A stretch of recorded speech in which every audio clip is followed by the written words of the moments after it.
You can hardly turn on the television without hearing a politician claiming that Americans believe this or that we want that.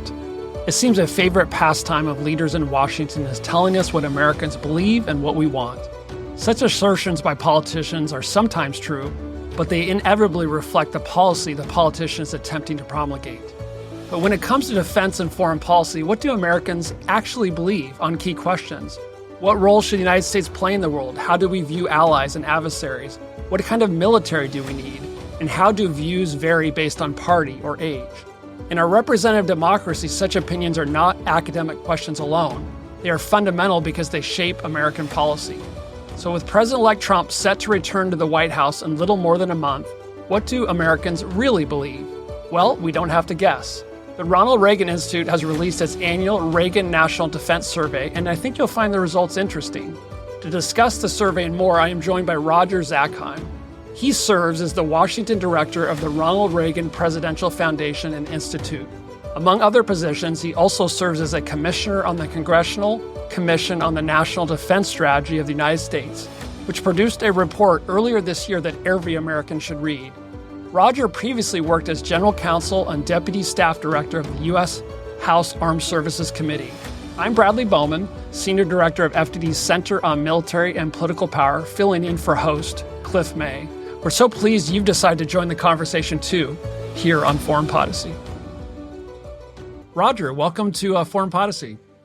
Brad, it's great to be with you. An honor, I should say. Thank you. Well, I feel the same. I actually have it in my notes here to say this, but I actually mean it very heartfelt. I consider you a friend and honestly one of the most capable and informed voices on foreign policy and just a genuine class act and a nice guy. So it's a real pleasure to sit down with you and talk about all the amazing work you've been doing. We could just wrap it up there. We could. Great. Yeah. It's just going to get worse from here. So, seems like just yesterday that you, me, and Jim Carafano published our piece in The Hill in 2019, going trip down memory lane, arguing why our nation needed a confirmed Secretary of Defense. Remember that? And then, as I mentioned earlier, you graciously had me on your Reaganism podcast in September 2021. I really enjoyed that. And so I was overdue to return the favor. So I'm glad you're here. Well, thank you for that. And love having your expertise. We got to know each other when we were both on the Hill and then afterwards. And you've been a leader of national defense policy, national security policy, and a great supporter and advisor on the Reagan National Defense Survey, which I'm excited to chat about. But for those who are going to check it out, you'll see the great Brad Bowman is one of our advisory board members sometime, which we appreciate. I'm honored to be on that august list, and I was going to do that a full disclosure on that later, but you beat me to it, so that's great. You've been busy. You're always busy. That's not new. But, you serve as the Washington director of the Ronald Reagan Presidential Foundation Institute. You've served as a commissioner on the bipartisan congressionally mandated Commission on the National Defense Strategy. I think I mentioned that thing about every third day here in my analysis because I think you guys did such great work and timely work.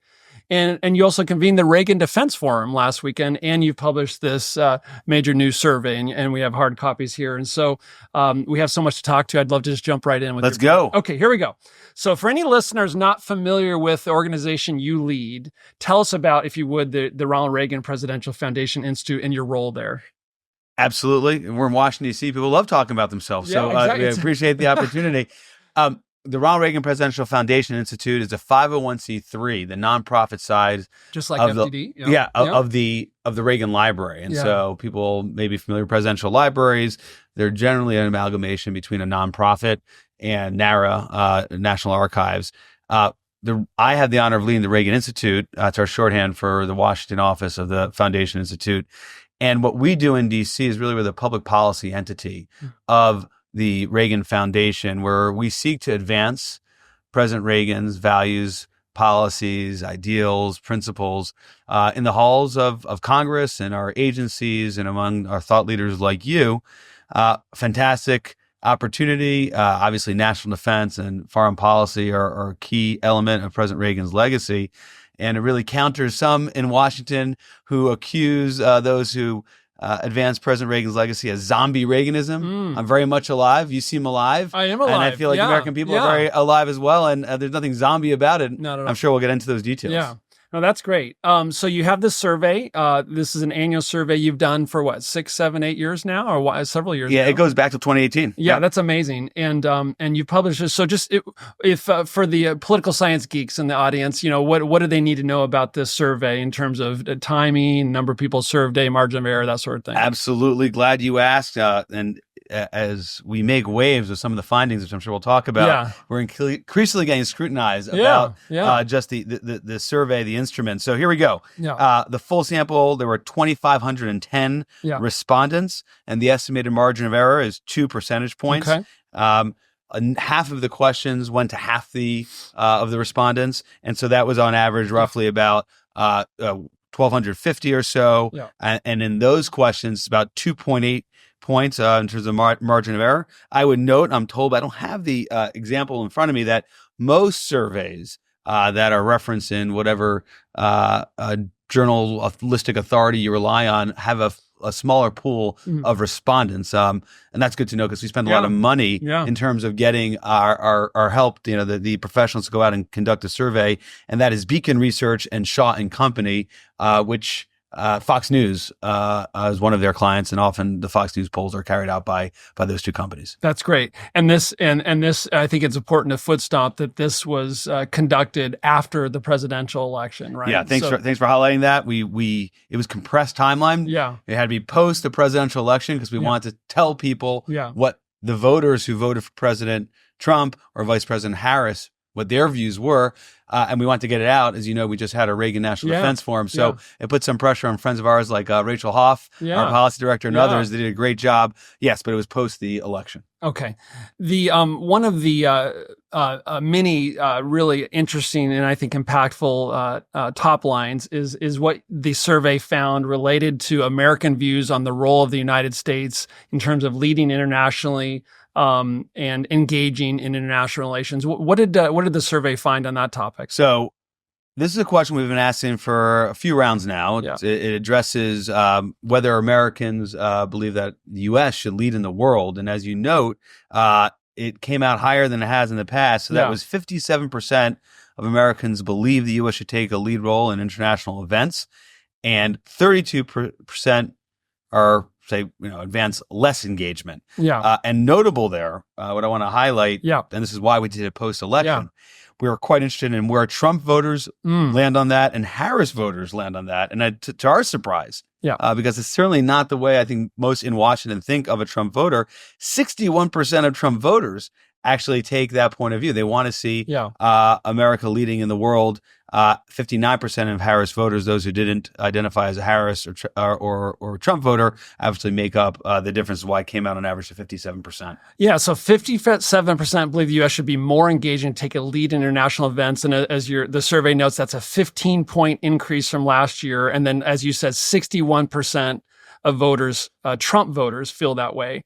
And there was really something interesting that happened with young Americans. Do you want to talk about that at all? Well, the number that is just eye-opening for me, at least, I guess it struck you the same way, is there is plus 32 points for under 30 and plus 19 points between 30 and 44. And I think our assumption is that those under 30 would generally be less focused on events overseas. Under 30 population, they're thinking about opportunities for themselves, finishing school, getting their first job, and the like. Here, they're clearly seeing what's going on in the world, things that you write about and talk about a lot, and it's impacting their thinking. They seem to know that America leading the world leads to their advantage. At least that's the way I piece it together. And I just note that we have been asking this question as far back as 2021 overall, and the numbers have consistently gone up. And just for viewers and listeners, if you go back to 2020 or 2021, it was 42%. So, I think over the course of these few years, where perhaps you and I, who focus on this day to day, would say, hey, we really need to be more focused on what's going on in Ukraine and in Europe, or more focused on what's going on in the Middle East with respect to Gaza and Lebanon, and obviously recent events, Syria. Well, the American people certainly have shared that, and you see this huge jump from that time frame. Yeah, I mean, to me, anyone who might want to fall prey to what the mischaracterization that there are large swaths of American that believe in isolationism, I would say that would be a rebuttal to that. And any of our listeners who are as old as we are or older who want to say, kids these days, they don't understand. I mean, I've spent a good portion of my life as you have arguing. You did this. But you've done more on it than I have. But just arguing that what happens over there matters here. Yeah. And because what happens over there matters here, we better take an interest, and we better be willing to exercise our influence to protect our interests abroad. And it's looking like, according to your survey, that young people get that. Well, young people get it. They're increasingly concerned. Now, we can't confuse someone's, whether they're over 30 or under 30, view of what that engagement should look like, what the nature of that U.S. leadership. That question doesn't go there. We have other questions that give some direction, which is the fun part of stitching all this together. But to your point about the neo-isolationists in the United States, in our political system, I think you and I would probably agree they reside on the margins of each party, but they have an outsized voice. Certainly, they seem to be getting a lot more attention. They are there, and that's definitely the case. But they are a minority. Yeah, they're hovering in this less than 1/3 realm. Yeah, and the rest of the country takes an entirely different view. And that kind of goes back to my point about zombie Reaganism. Yeah. It's very much alive and youthful. Yeah. And youthful. You need a new metaphor. Zombie implies negative. I think we need a metaphor that's positive. Well, I'm not a fan of it. I just know that we get critiqued for being zombie Reaganites, and we're just kind of follow whatever was done in the 1980s. For sure. And that's, not I've had a couple sarcastic people respond to my points and say, hey, Brad, 1980s call, and they want their foreign policy back. And that always kind of annoys me, because I think there are some principles there that maybe are... The only thing that's not true about...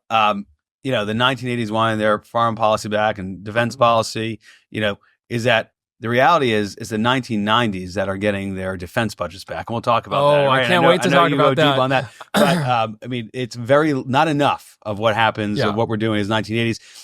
We'll talk about, but President Trump, of course, ran on a peace restraint campaign. Yeah. So if anybody's pushing people back to 1980s, it's DJT. Yeah. No, and your point, the nuance you just brought there was great. That yes, large, significant majorities want to engage and lead abroad, but engage and lead to what end, to what effect? That's such great nuance.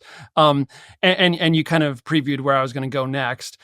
This poll was conducted, almost immediately adjacent to the presidential election, where Trump, I would say, by both popular vote measure and electoral vote measure, had a pretty significant, resounding victory, whether one likes it or not.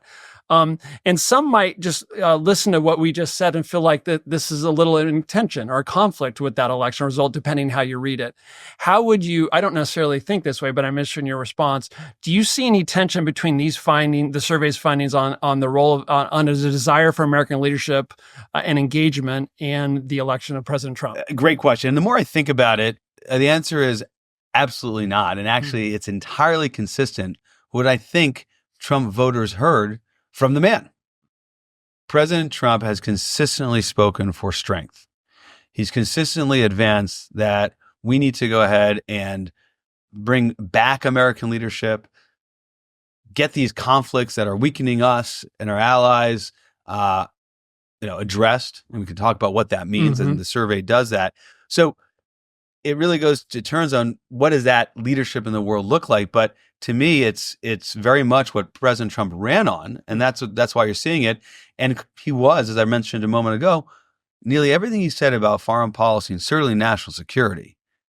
He ended the post, that social media post, with hashtag peace through strength. Yes. So he clearly was talking about engagement of a certain kind, and we can talk about it. Now. One nuance that I love, and I figure you're of the same mind here, that hasn't changed really in any significant fashion since we've been asking this question going back to 2019, is do you support U.S. military presence overseas? Yeah. And of course, better than most that U.S. military presence overseas is to maintain the peace, is to ensure the prosperity. It is not to engage in armed conflict. It's quite the opposite. It is a deterrent force. And consistently, year over year, we have nearly 2/3 of Americans. In some cases, we've had it, but just shy of that, supporting U.S. military presence overseas. This time, it was 62%, with Trump voters calling for 62%. And I think what we're seeing from this, and I'll wrap up this point with just one more or two more sentences, is that Americans don't want endless wars. We have enough presidents telling us we don't want endless wars, but that doesn't mean they want Fortress America. Exactly. And the best explication, or best evidence of that, to me, is that question on force presence. I'm so glad you highlighted that. Yeah, 62% support this forward deployed military presence. And of course, I'm proud of the December 2020 Defending Forward monograph we did, where we essentially argued that was in our interest. And we looked at Indo-Pacific Air Command, we looked at CENTCOM, the Middle East, and we looked at European Command, and tried to make the case, I hope persuasively, that this is not charity. It's a wise investment. And if you don't want endless wars, then you do want forward posture, because forward posture sends a signal that America cares about what happens in that place. It builds partner capacity. It strengthens deterrence. And if deterrence fails, allows us to deal with the aggression more effectively, more quickly at a lower cost. And so these things are not in tension. If you don't want endless wars, you should want forward posture. That's my view. And that work you did was highly persuasive to me.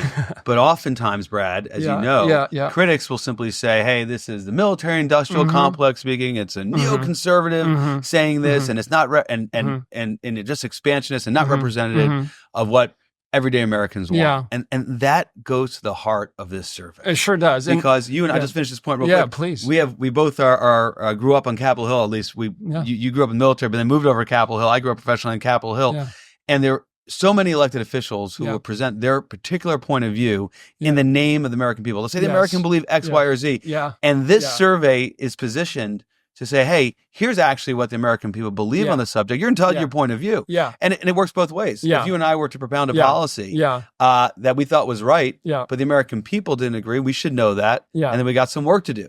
But certainly to this point that you did on that monograph, on explaining the rationale for forward presence, you should know that the American people are squarely behind you year over year over year. Well, good to know. Good to know. I'm happy to hear it. And I'm proud of the fact, and this isn't a partisan point at all, and you're not saying it is. I'm proud of the fact that former Secretary of Defense Leon Panetta wrote the forward for that, because he understands that, this is a sane, centrist policy that enjoys support on both sides of the aisle. Let's move to adversaries, if that's all right. I really appreciated this section of the survey on adversaries. So when you guys, when the pollsters asked Americans who is the number 1, 2, 3, 4 threat, what did you hear? So it's no surprise here, but again, it's good to have the data that the adversary that the U.S. Respondents, Americans are most concerned about is China. It was 49% in our latest survey. That pretty much tracks where we were last time with the margin of error. Last time we did it was about 51%. Also important, and this is kind of the you have to keep in mind that who do we ask, who do you think is the greatest threat? So you got to pick one. So China wins out, Russia finishes second place, North Korea and Iran are a distant third and fourth. What's important as I make that point is that doesn't suggest that the American people view Iran and North Korea or even Russia as a lesser of an adversary. Meaning we could have 4 adversaries that Americans view as an enemy, but in terms of who the greatest threat is, it's China. And I think on this one, it's pretty interesting. We saw this shift. I mean, back in 2019, it was pretty much even between China and Russia. And in 2018, it was Russia ahead of China. But as you look towards what President Trump did in office, by highlighting in a very public fashion that China was our competitor, regardless of the economic dependency and the economic relationship, we've seen this huge shift. And it's an example of where I think leaders really drive public opinion on these issues. And I think we're seeing that with China. No doubt China's behavior contributes to it. And you see that with the variety of concerns American peoples have about China. But I attribute the fact that our survey is showing this year over year since 2018, 2019, because of what President Trump did by pointing to China as our greatest challenge. Your comment that leaders help shape public opinion is such an important one. I used to get frustrated when I would hear presidents from both parties saying, well, the American people want this or that on Afghanistan, with, respect for your knowledge on that issue in your previous service. Well, it's like, you have to ask, how often did they use the presidential bully pit to explain to bully pulpit, not pit, you know what I meant, to explain to Americans why we should care about the outcome in Afghanistan. So if you, as a president or as administration, you're never explaining, as H.R. McMaster says, that there's interest here worth sacrificing for, then why would you heck expect Americans paying the mortgage and raising the kids to be able to say that it is? I completely agree with you.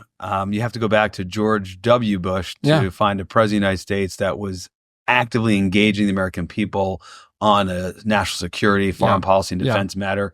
And I think we suffer as a result. They demagogue our armed conflicts as endless wars, but they never actually did the hard political work of engaging American people to allow for decisive victory. Now that I'm opening up a can of worms that go beyond here. No, but I couldn't resist your comment about the role of, I'd say the responsibility of leaders to explain.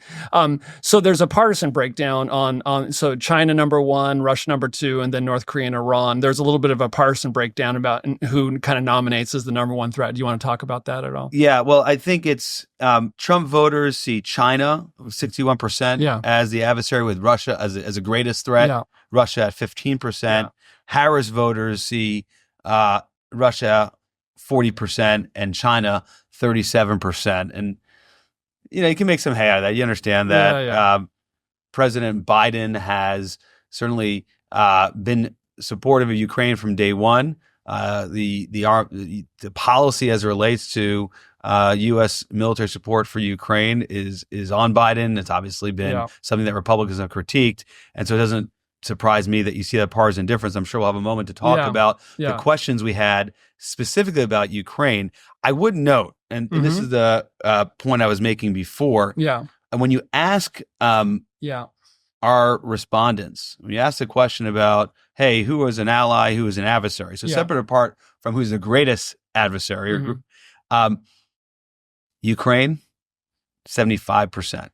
Israel, 73%. That means either the respondent believes they are somewhat of an ally or a strong ally. Japan, for context, which is a treaty ally, right? 73%. Huh. So Ukraine and Israel score higher in terms of, in the minds of our respondents, of who is an ally than Japan. Flip that. Russia, 80% see Russia as an adversary. And the number is pretty similar as it relates to China. So, some context of how we talk about the questions, irrespective of what you think we should do vis-a-vis Ukraine or who is the greatest adversary. Key point, I'll make this again, I'm sure when we talk about Ukraine. Americans know who our friends are and who our adversaries are. It lines up exactly where the national security establishment would have it. Maybe Ukraine and Israel score so well because those are two partners who are actually engaged in real-world combat right now against common adversaries that we have. Maybe Americans admire partners who are willing to put their own skin on the line to defend themselves and our common interests. Maybe that's part of it. I think that's absolutely right. And maybe it's more fundamental, Brad, than that. At the end of the day, they know who is being attacked. Who's the aggressor? Who's the victim? Who is free? Right. And who's an autocrat. And they know where America stands on that. That's right. We'll get to the Middle East and Israel in a minute, but since you started down Ukraine road, let's continue with that. So I was really excited to see what the survey found on support for providing weapons to Ukraine. And so correct me if I'm wrong, you have overall 55% of Americans support the U.S. continuing to send weapons to Ukraine. 68% Democrats, 44% Republicans. Both of those numbers are a tad lower than in the summer of 2024, if I have that right. Anything you want to add to that? Those statistics there in terms of support for arming Ukraine? No, I mean you gave the trend. It's down a bit. We did this in May, and our summer survey was 57%. We did it in November, so a year ago, year over year, it's 59% to 55%. The comment here is, given how this was front and center and the foreign policy conversations tied to the presidential campaign, given that President Trump was, I would say, reluctant to be supportive of Ukraine, although he did make clear to Speaker Johnson that he was not going to oppose the latest supplemental. But given all of that, isn't it interesting that there still was 55% overall support, including, as you note, the partisan divide with 42% of Trump voters. So here's what I expect to happen. Not that you asked the question, but it's worth thinking about. Please. What does this data tell you about what we can expect? Come January 20th, President Trump will own Ukraine. Right. He's already appointed retired Lieutenant General Keith Kellogg to lead those negotiations. We talk about the question we asked about negotiations. And what he will use right here is that 42% of his voters, want to see Ukraine actually get military support, with knowing that 75% of Americans, including a huge percentage of his voters, view Ukraine as an ally. And that's, I think, going to help him figure out what his policy will be. I dug deeply into the background materials on this question in the wonderful publication you put out, and I discovered this little gem here. I just want to cite it. Opponents have an array of reasons for opposing military aid to Ukraine, and I'll just read it, including a feeling that the conflict does not concern the U.S., 33%. Aid costs too much money, 20%. Aid will escalate the conflict and provoke Russia, a personal favorite. They're 18%, and aid could cause the conflict to drag on indefinitely, 13%. Here's my question for you, Roger, and given how knowledgeable you are on these issues and frankly where you work, how would Ronald Reagan respond to those arguments? So the answer would be asked, what would Reagan do? Which is effectively you asked. Yes, I don't know. It was 2024. I admire the man, and I remember when he was. But let me press you on that. You talked earlier about values, policies, ideas, and principles. Now, please apply those to there's no question in my mind that President Reagan would be on the side of freedom. Just no question. Does that mean giving arms to Ukraine, in your view? Oh, absolutely. Yes. I mean, I would be surprised. Mm-hmm. So would I. Reagan would, right? And it's too clear. It's too easy. Yeah. It's slam dunk. But I was going to make a different point after I give my caveat of I can't do that. Right? Yeah. President Trump would look at this data. President Reagan would look at this data, right, and see that there are 55% Americans who support it. Look at, let's say, Republicans and say it's just hovering over 40%. Yeah. And this sort of thing happened when he was president of the United States, and it goes to a point you made just earlier. He would take it to the American people. Mm-hmm. He would make the case. And one of the critiques of President Biden was he never made the case to the American people. As you note, of those who oppose giving military aid, 33% of that group, so it's not reflective of the 55% of support, but 33% of that group say that the conflict does not concern the U.S. and we should stay out. To me, that is fundamentally a failure of leadership. As opposed to the 20% that says setting aid costs too much money, that to me gives a more informed point of view. Listen, there's a lot of priorities. I got education. I got healthcare. You and I deal with that all the time, and that's a question of prioritization. But to me, to say it doesn't concern it is fundamentally a lack of leadership, because leaders should be able to make a very clear case that Ukraine winning is good for the United States. Russia losing is good for the United States for a whole lot of security, economic, and values kind of sorts of reasons. I agree completely. And I would highlight, again, from the amazing survey, reading from it, after hearing a message specifically addressing their main concerns, referring to these 3 or 4 reasons why some opposed military aid to Ukraine, 1/3 of those who opposed it, 33, say they were much more likely to support it, which is a long-winded, wonky way of saying when additional facts were shared with these folks, they were not so stubborn or tribal in their positions that they weren't, at least a portion of them weren't willing to reconsider it. There's some who are just dead set against it. You're not going to move them. Yeah. But you're right. It demonstrates you can move the needle. And I think that was going back to your leadership significant failing of President Biden on this front. Yeah. And just real quickly, unpaid advertisement here on, feeling that it does not concern the U.S. I mean, just, this is, listeners will have heard this 100 times from me, but this is the largest war in Europe since World War II. This is naked, unprovoked aggression.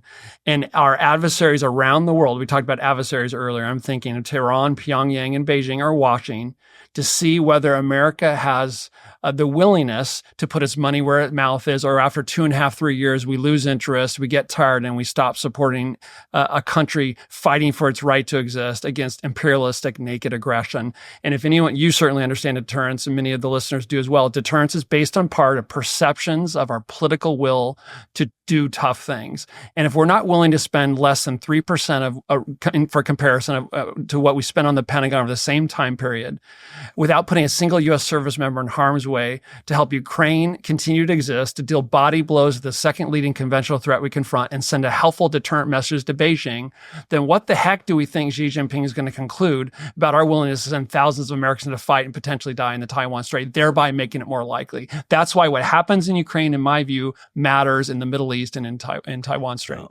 That's well argued. And I think what we're seeing out of this survey, just to tie it back, that argument is less persuasive as time goes on because they want to see the effects of that investment. And one of the things that's interesting about the survey, I mentioned that you can kind of stitch together a Trump-esque peace through strength policy through some of the responses here. And one that I thought was quite interesting was whether or not respondents would support peace negotiations to end the war, including having Ukraine concede some territory. And I think what you're seeing there is they want to see the investment. They want to see it be decisive, but have an outcome. And I think President Biden hurt himself, with effectively saying whatever it takes and for however long. I agree with you. And I have multiple, on one hand, I think the Biden administration implemented the second most impressive security assistance campaign in recent American history, or really the first actually with Ukraine, and deserves to take credit for that. But they also kind of had this no, maybe, yes dynamic where they slow rolled key provisions, thereby, as Ukrainians were fighting, dying to defend their homes and the Russians were advancing, well, no, we can't give you Patriot. Well, maybe. And yes, meanwhile, weeks or months have passed and more Ukrainians have died. And the targeting of what we gave them, I mean, it was self-defeating in many respects for the very impressive security system program. I agree with you on that. They put together. I mean, the numbers there are pretty interesting. 59% of the respondents support peace negotiations, even if it means conceding territory. 63% of Trump voters took that view. So just slightly higher than the average, but it was telling 55% of Harris voters. It's only an 8-point difference there. It just shows the probably exhaustion and the natural inclination the American people have is like, let's conclude this conflict. And your point about Americans wanting, tell me what the end state is, tell me how this ends, tell me where we have a decisive result here. I get it, especially with kind of our microwave culture where we want everything in 30 seconds. But when you're fighting the Russian military, that can be a little hard. It might take a little time, and it's really, I would argue, not our decision about whether Ukrainians continue to fight or not. That's up to them. I think our decision is whether we want to provide them the means to do it, whether we want to provide the Louisville Slugger over the back fence to brutalize the home invader so Putin reconsiders his line of work and doesn't invade our home next. Well, I mean, one point, I agree with that in part, but I also think that given the level of investment and our leadership in the world, that's why Zelensky is posturing and orienting himself to a Trump administration. The Americans have we as a country, a very important role here. I think the values you articulated are right. But interesting, you're making the case a moment ago what the U.S. interest is in terms of supporting Ukraine. One that stands out to me, 79% of those polled here were concerned about a Russia attack against a NATO member. Right. And we didn't stitch that directly to the Ukraine questions, but we all know that to the extent Ukraine is easy for Russia, to the extent that they are able to annex and take without paying a cost, next up That's right. a NATO member. That's right. I mean, every decision in some form, whether explicitly or implicitly, is an assessment of cost and benefit. And if Putin concludes that, hey, look at this, I got 20% of Ukraine, I locked in my hold on Crimea, and I did it for a reasonable cost, he's more likely to roll the dice against a member of NATO. And one of my talking points earlier was that no U.S. service members fighting and dying in Ukraine. Well, obviously that would be very different if it's an attack against a NATO member and Article 5 is invoked. Exactly. I'll end with a comment here. My colleagues, Rear Admiral retired Mark Montgomery and John Hardy, recently published a piece where they encouraged President-elect Trump to make Putin wince before you go to the negotiating table, just in the spirit of the art of the deal, if you will, right? If you want to go into the negotiations with the strongest position, and don't go into those negotiations with the weak hand, go with the strong hand. And they had some specific recommendations about how to do that. I agree with that. All right, so let's go to, if I may, to the Middle East and Israel. What is the number one issue that the pollsters found in terms of Americans thinking about the Middle East? Well, we were interested. We hadn't actually asked questions in the past about Israel, but of course, with after October 7th and Hamas's brutal attack on Israel, and the war in Gaza that's ensued, we want to see how people viewed security assistance and military assistance to Israel, which of course has been essential for their military operations, both in Gaza and Lebanon, and now we're seeing in Syria as well in a more dedicated fashion. So we asked a question. We did it in May in our summer survey, and we did it in this survey. Which comes closer to your view? Israel has a right to continue military action until it has removed the threat posed by Hamas, Hezbollah, and Iran. That's option one. Option two is Israel's military action in Gaza has gone on long enough. It's time for ceasefire. And there, we kind of limited the ceasefire question to Gaza. We saw it was pretty much an even split. 45% were favored the first option of right to continue military action. Second option had 45% as well, and it pretty much was the same with margin of error from last go around. And this is a very strong partisan divide. And the divide there is Trump voters have 64% believe that Israel has that right to continue military operations, where it's only 30% of Harris voters, and then it flips. 63% of Harris voters favor a ceasefire, whereas Trump voters is 28%.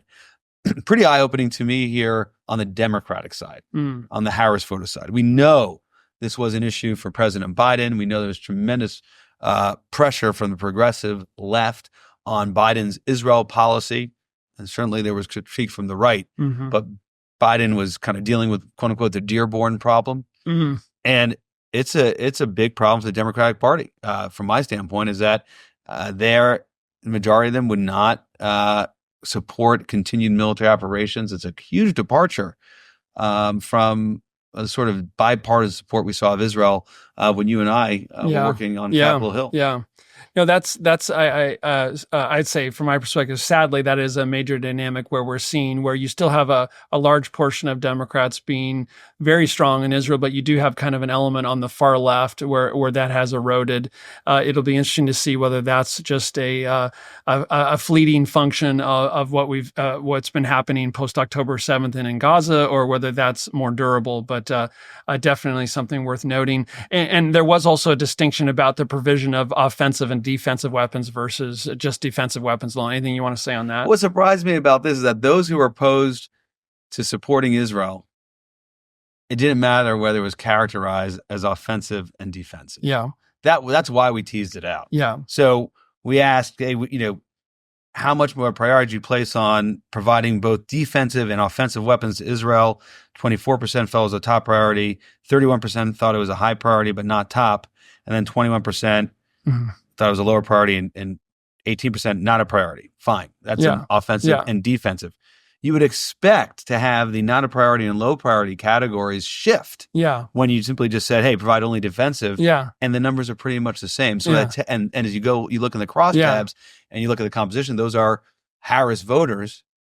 And it's clear they don't want any assistance, whether it's offensive, defensive. You can't move these people. It means they're highly dedicated to the position of being opposed to security assistance to Israel. Yeah, interesting. Very surprising. Yeah, the findings related to freeing American hostages held by Hamas.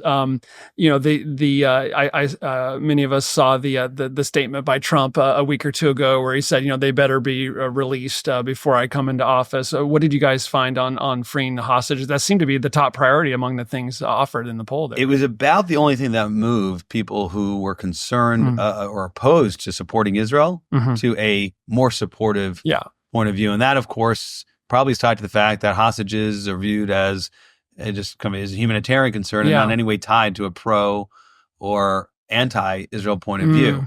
So the numbers was 61% saw it as a top priority for the United States. 24% saw it as a high priority, but not top. So you add that together, that's 85%. Yeah. And then those who thought it was a low priority or not a priority, you're dealing with 12% there total. I guess it's not surprising to me. I would have thought maybe a top priority for the U.S. Would have been a higher number than 61%.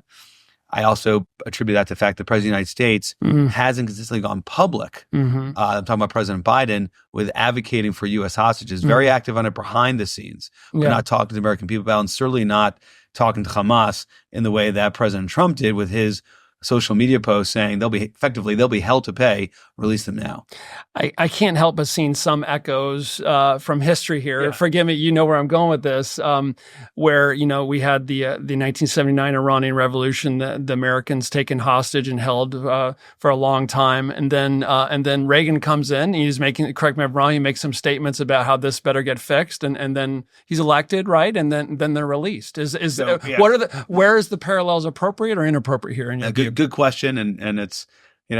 Parallels here from someone running on peace through strength, saying make America great again. There's a lot here that comes from President Reagan's time in office. But you're talking about 1980, and it was 444 days that we had the U.S. hostages held in Tehran. President Carter was very focused on this, of course. Yes. Desert One tried to rescue them, failed rescue attempts. And he worked on it. That is President Carter the all night to realize the release of the hostages. Yeah. On the night before inauguration, he didn't sleep. That's what the history books tell us. Yeah. And by the time President Reagan was sworn into office on inauguration day, the hostages in Tehran were released. Was that because of the radical regime's perception of what Reagan would do? Was it the fear of Reagan that resulted in that, or what's your read of history on that? Two reasons. One, I did think they had to be held to pay. President Reagan. Yeah. He won election on the basis of really one of his biggest political challenges where people called him a warmonger because his peace through strength platform was so strong. It was so vociferous on it. So that's one reason. Yeah. But the second reason was I think they just wanted to screw Jimmy Carter. They were not going to give Jimmy Carter a win while he was president of the United States. And perhaps both are true. Yeah. Interesting. All right. I'm watching the clock here. There's so much good stuff here. We need a second hour, but I know you don't have it. So let's go to defense spending. One of my favorite topics here. What did the survey find on defense spending? So defense spending is a question we ask every year. We ask people look at the different areas the federal government spends money. Tell them if you favor or oppose increasing government spending. So important to note, for transparency purposes, we're not asking people to choose between priorities. Right. We just want people to look at a spending area and say, favor increasing or decreasing. And in terms of the military, we had 79% either strongly or somewhat strongly support increasing defense spending. That is up from where we were, actually the highest we've been. Last go around year over year was 77%. When we first started, it was 75%. In June of 23 is our lowest point of 71%. So for people like you and me, that's highly encouraging and quite telling. And Trump voters in particular here were quite supportive. 88% of Trump voters would like to see increased defense spending. And again, that goes to me. They understand what peace through strength means. You got to get bigger, you got to get stronger, and that takes capital. You can't get 88% to say the sky is blue. So that in Washington, so that's pretty amazing. And then highlight, if you would, so you asked that, hey, should we spend more on defense? 88% of President-elect Trump supporters. And then you ask them, how much do you think we're spending on defense, which makes that finding even more significant. Do you have those numbers? Yeah. The ones about where Americans actually, it's the first time we asked this question. Yeah. They have a really radically different view of how much we're spending relative to what we're spending. So we're spending $850 billion a year and change on this.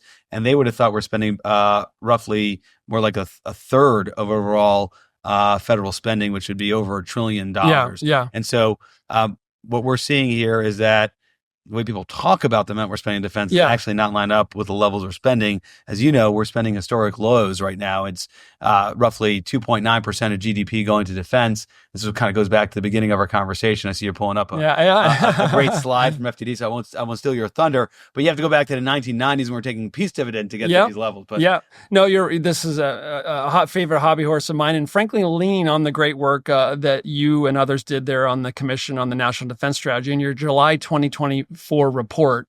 Right there in the introduction, I think was the money quote that, frankly, I hope every American hears. Here's the quote: "The threats the United States faces are the most serious and most challenging challenging the nation has encountered since 1945 and include the potential for near-term major war, end quote. And then later in that paragraph, you say, and we are not prepared for that major war. So you say, okay, wow, we must be spending a lot on defense. Well, by total numbers, we are if you don't take into account inflation. But as you said, measure it how you want. Measure it by percent of federal spending, measure it by percent of GDP. You say 2.9%, depending how whether it's outlay or budget authority or DOD or national defense, but roughly 2.9 to 3%. The only time since 1940 that we've spent lower than that, than we have in recent years, was right after the Soviet Union collapsed and before the 9/11 attacks, 1990 to 2001. So your commission that you served on said these are the most serious and most challenging threats we've confronted, and yet we're spending near post-World War II lows measured as a percentage of GDP. And yet Americans in your survey seem to see the threat so clearly. So, what's going on with defense spending? Well, first of all, I have the numbers here. So yeah, please. About 32% of respondents think that we're spending between 26 and 50% of overall federal budget. And it's about 12 to 13%. Right, correct. Yeah. And then you add in the 16% who think we're spending 51 to 75% of our budget, and the 5% who think our entire budget, is that. So that you add that all up, and you're looking at north of half of Americans think we're spending dramatically more than we're actually spending. Yeah. And I think the polling, or we don't ask questions as to why they think that is the case, but I have a hunch. And so, to me, it's this. The mandatory spending, right? Social Security, that is not something that Congress weighs in on year over year, right? Yeah. It's not the discretionary spending that the appropriations process in the Congress address. It's not what members of Congress talk about because they don't touch it. It's politically radioactive, and it's actually not part of their appropriations work. What does get the attention is defense, because year over year you get the appropriations bill, as it should be the case. Yeah. This is Article 1, Section 8 of the Constitution. That's what our elected officials should be focusing on. Spoken like someone who used to work on the House Armed Services There Committee. we go. You got to know that. And a lawyer by training. Yeah, there you go. And so that's what they tend to focus on. And then they have this kind of disproportionate notion of how much we spend on defense. As I argue for more defense spending, and Admiral Montgomery and I wrote about this in National Review recently, this is not me saying that we don't have a debt problem. We do. This is not me saying we don't have a deficit problem. We do. But defense spending is not you cannot say, I'm sorry, in all respect, Senator Bernie Sanders, you cannot point to defense spending for that. And you guys actually asked your people about concerns related to how the national debt might affect defense spending. You have those numbers here? Yeah. I mean, this was an important question for us this year, where we wanted, because we know that with a new administration, there'll be, as there should be, renewed focus on national debt. And we asked, hey, are you concerned that efforts to address a national debt will come at the expense of the military? In other words, and we've had some chairman of the Joint Chiefs at one time actually advocated having reduced defense spending to reduce the national debt, cutting defense to realize reductions in the debt. 69% of those surveyed in our poll are concerned about national defense will force defense cuts. 69%.